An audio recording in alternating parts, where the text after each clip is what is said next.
If you want to change the world, start off by making your bed. Every morning in SEAL training, my instructors, who at the time were all Vietnam veterans, would show up in my barracks room, and the first thing they'd do was inspect my bed. If you did it right, the corners would be square, the covers would be pulled tight, the pillow centered just under the headboard, and the extra blanket folded neatly at the foot of the rack. It was a simple task, mundane at best, but every morning we were required to make our bed to perfection.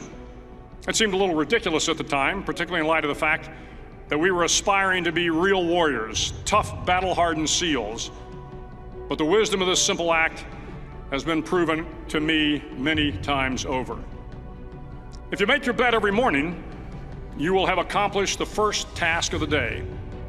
It will give you a small sense of pride, and it will encourage you to do another task, and another, and another.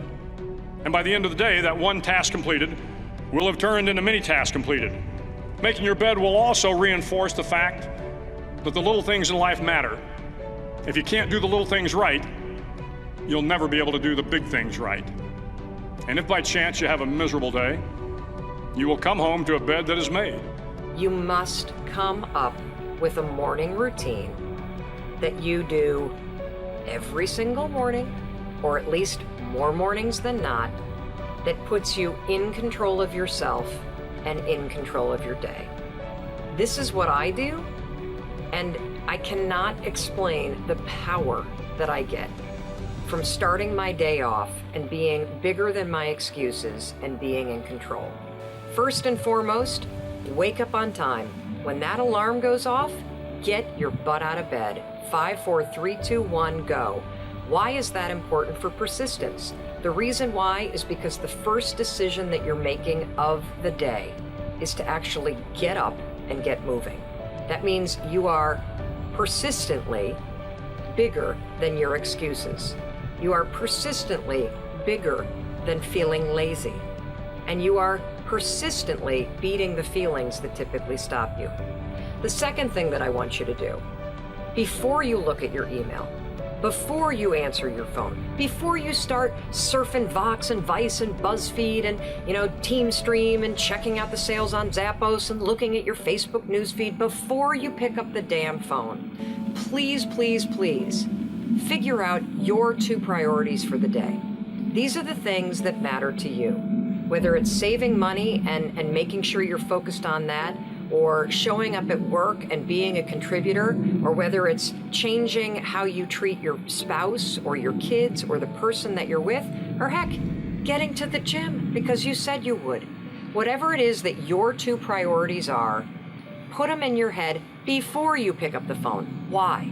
The reason why is because of persistence. The reason why is because I want you to have a good day. Do you know what makes for a bad day? What makes for a bad day is snoozing, starting your day off late, starting your day off tired, starting your day off by mainlining everybody else's news feed on social media and looking at everybody else's life and saying to yourself, oh my God, they're on vacation, or gosh, they look so great, or their friends are so fancy, or my gosh, they've got so money. You start off your day looking at that, you're never gonna have a good day. You gotta start off your day by getting up on time, figuring out your priorities, and then getting to work on them. Do not pick up your phone until you have done those 2 things. I think the single biggest reason why people have bad days is because they start them off by looking around at everybody else and seeing what they're doing, instead of having the focus and the discipline to actually start your day off with you in control and with your priorities front and center. So, you want a bonus round? Exercise every day. That's right. Get up on time, figure out your priorities, and exercise. You do those 3 things, you'll be kicking ass every single day. I want you to find 10 to 15 minutes. That's it. That's all it takes. 10 to 15 minutes. I want to teach you how you use some simple things to push through the excuses that are always going to be there and the fear that's always going to be there, so that you can do what you need to do every day in order to inch yourself closer to whatever that big goal is.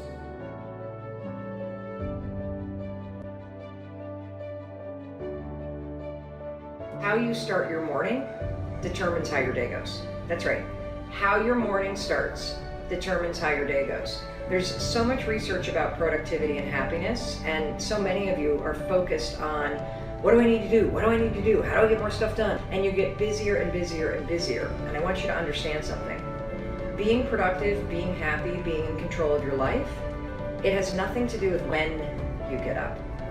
It has everything to do with how you get up. And so a routine refresh is something that you have to do. You have to do it because you must have a morning routine. If you don't have a morning routine, your entire day will get hijacked. If you don't have a morning routine, you're going to wake up behind, you're going to wake up stressed out, you're going to wake up and make a major mistake, which is you're going to let the world come into your brain and set your priorities before you even put yourself first. And so a routine refresh is critical. Refresh your routine. Why is this important? Because there is so much science that talks about the power of your morning routine. And there's also so much noise out there about the morning routine. But all of the articles out there tend to be written by guys that have 2.5 hours before work starts to somehow drink mushroom tea and meditate and go to yoga and exercise and drink bulletproof coffee and sit in an infrared sauna. And I don't know what planet these people live on, but they clearly don't have children or a job they need to get to at 8 o'clock in the morning. I'm being realistic. I'm being realistic about the fact that you need a morning routine, but you need one that works for you.